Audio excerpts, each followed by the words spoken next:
freaking first cut. Golly. What's going on, YouTube? Play suspended during round 3 of the Tour Championship, setting up for a 24-hole battle for $18 million. We'll talk about all that and more. Hit the like button. Make sure you're subscribed. We'll get started right now. Welcome to the First Cut Podcast. I'm Rick Gehman. That right there, it's the coach. Hello, coach. Let's go. What's up, man? Not much. A lot of delays in Atlanta today. 2 separate weather delays. And because there's only 29 golfers on the course, there was no need to kind of wait around all Saturday night. They made the decision fairly quickly after the second delay to restart this bad boy come Sunday morning and play the final 24 holes, at least for the final group, on Sunday.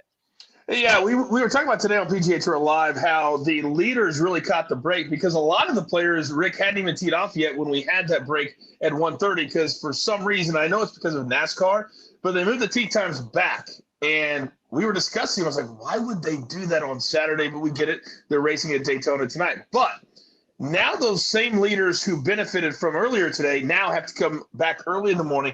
But what helps them is there's only 29 players. There's only 15 tee times. So you play at 9:45. That's not super early unless you're JT and you have a 2-foot putt for birdie, and then you're an idiot because you should have just putted it. But then you got an hour, and then the final round is going to start at 11:15. So it's not that big of a deal. And in all, if you're going to have weather delays, this is the best case scenario. Yeah, Justin Thomas, 2 feet to go on 18. He will get out of bed early to tap that one in and then, obviously start his final round. Coach, I actually think this suspension could not have come at a better time for Xander Schauffele and Scottie Scheffler. That final pairing, they weren't playing great. The golf course played 3 shots under par on Saturday. Scottie Scheffler even par through 12. Xander Schauffele 1 under through 12. They were losing ground to the field. It's not often in golf you can call timeout. Like you can never call timeout and regroup. I think that's what they're getting tonight. Oh, there's no question about it. Both guys are severely leaking oil off the tee. And this golf course, if you watch the first 2 days or you've watched the last 10 years, if you do not hit the fairway, Rick Gehman, you do not score. You can't hold the green. You're in tough spots.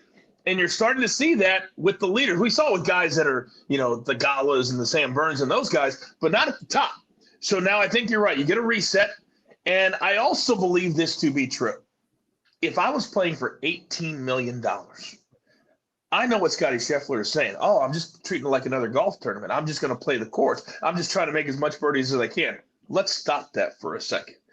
I don't care how much money you make. This is life-changing money. And when you get to the weekend, you can talk about it. But when you're in it, now the blood starts to go just a little bit faster. And now you're seeing Sanjay, Rory, Rahm, all these guys making birdie after birdie after birdie, and you're making nothing.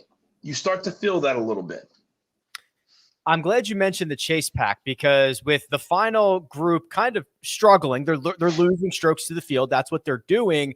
It's creating a situation where there are guys getting within arm's reach. Sung Jae Im 4 under through 14. He's 3 off the lead. Rory McIlroy 5 under through 16. He's 4 off the lead. And then Justin Thomas, who I'll give him that 2-footer, coach. He'll move to 15 under par, tie Rory McIlroy. So there's a lot of golf left to be played, and the leaderboard, it doesn't look like an 8-shot lead for Scottie Scheffler anymore. Very, very tight. And we know it can only go one of 2 ways when this week starts. Scottie Scheffler earned the right to have a 2-shot lead when this week began. This is what it's all about. You work all year, Rick, to have that advantage.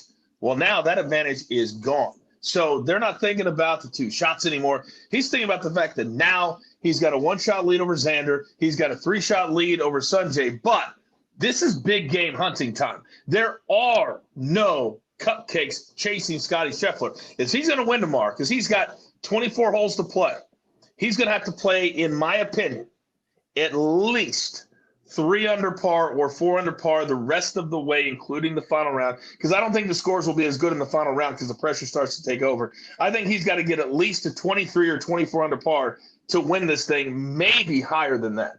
Do you think having the holes in hand, 24 holes to play, it's for me, a combination of, when a golf course is playing as under par as East Lake is right now, it's nice to have extra holes, but you kind of mentioned it, that Sunday pressure is now going to leak into round 3 for the guys at the top of the leaderboard. I'm not sure. That might be like a net neutral to have that many holes left to go.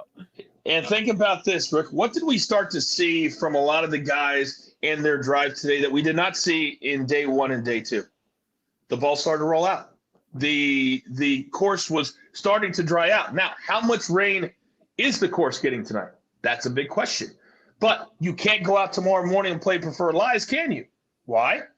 Because nobody else got to do it. So now those players, regardless of the situation, will have to play the ball where it lies. That could be significant based on how much water the course got. But if it didn't get a ton and it was just electricity tonight, then I think we're talking about the course getting faster and faster and faster, which would not make this an advantage. Because when this course is playing with fire, that's when it's the most difficult. And I think tomorrow, if it can dry out overnight, we could see that even more than we've seen the first 3 days.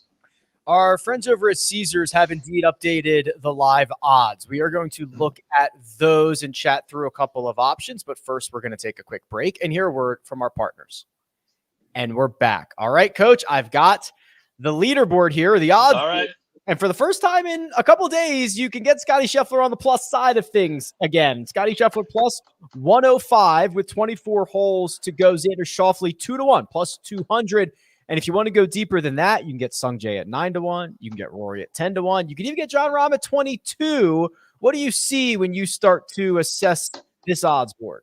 Well, here's the deal. I said that I thought John Rahm was going to have the lowest round of the day today. That hasn't materialized, but he is 1 under through 13. So he could get to 3 or 4 by the day is done tomorrow. I'm sitting on a minus 140 Scheffler ticket from Thursday night when he had a 5-shot lead. I was like, you give me the number 1 player in the world, 5-shot lead, I'm willing to bet that. Now, to me, there's no value in Scheffler. There's no value in Xander. So if I'm looking at one dude that I'm going to put money on to come back and really make some cash, you know who we're going to, Rick. Who are we going to? Plus 1,000. Yeah, I think it's Rory McIlroy is where you're going. 100% it's Rory McIlroy. Because Sungjae, to me, is too inconsistent to put my money on him on Sunday, to come back and shoot 3 or 4 shots lower than not just one top player, but 2 top players. And one of those is Xander. And you put Xander on this course on a Sunday, he does not go backwards. We're talking about a cat, Rick, that has never, in the history of him playing the Tour Championship, Xander's never shot over par. So if he shoots 70 or below, now you're looking at guys that are 4 or 5 shots back. They've got no shot. I'll take history over a maybe. So give me Rory. To me, that's the only guy that has any value whatsoever.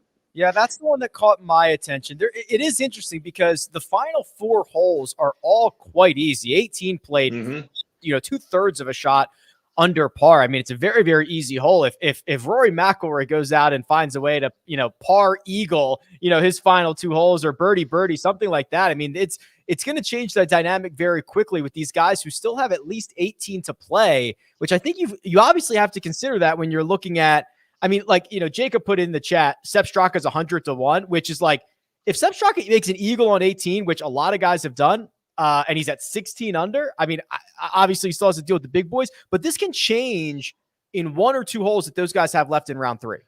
And here's the key, Rick. We always talk about what? Educate and entertain, right? If people wait, because the natural thing to do would be to wait until the round is over, look where everybody is, and then make the bet. But guess what's going to happen? Caesars and every other sports book, they're going to change the odds. If Rory eagles 18 and he's 2 back, he's no longer going to be plus 1,000. So there's going to be a little bit of luck involved and projection involved. But if you like Rory now, you bet him now. You don't wait till tomorrow morning when he finishes, because then he's going to be maybe plus 500, plus 600, and all the value goes out the window. Yes, completely agree. If you're feeling real fancy, I love that Caesars has this. You can still get Cam Young at 5,000-1. If you think you can pick up 11 shots tomorrow, Coach, that's 5,000-1. I love that they're still listing. Usually they would just give you the top, 6 or 7 guys. They're actually off. Because there's idiots out there that will actually play. Every time that Caesars puts out a tweet, how much do you laugh when they say a bettor has bet on some team that has no shot to win whatever it is? And I'm like, there are idiots out there. It's true. So if you're going to bet on Cam Young, I love me some Cam Young. But in no universe will he make up 14 shots on Sunday in one round. Yeah, those tweets that you see that are a New Jersey bettor hit an 11 leg that's good marketing for the books, because that's what they want you to be doing. Coach, we'll be back Sunday night to put a bow on the final round of the PGA Tour season, and then we are going to transition. So a little professional tease here. We're going to have some President's Cup content coming up. We've got some things. We've got some things brewing for, the 2 weeks off between the Tour Championship and the Fortinet. So it's not like the first cut's going dark. We're going to have some good stuff for you. And a little tease here too, because and I'm cool even saying this, because right now there was rumors today of 6 or 7 more names that were deciding to go, that were thinking about going to LIV. And one of them is even a remotely a game changer. The other 6, they can go. Nobody's even going to care. If you're a PGA Tour player now, Rick, after all the changes they announced this week, and the fact that LIV is literally on an island all by themselves, and you decide to go now, it's completely on you, because it will be the dumbest mistake any of these players ever make. You'll never hear from them again.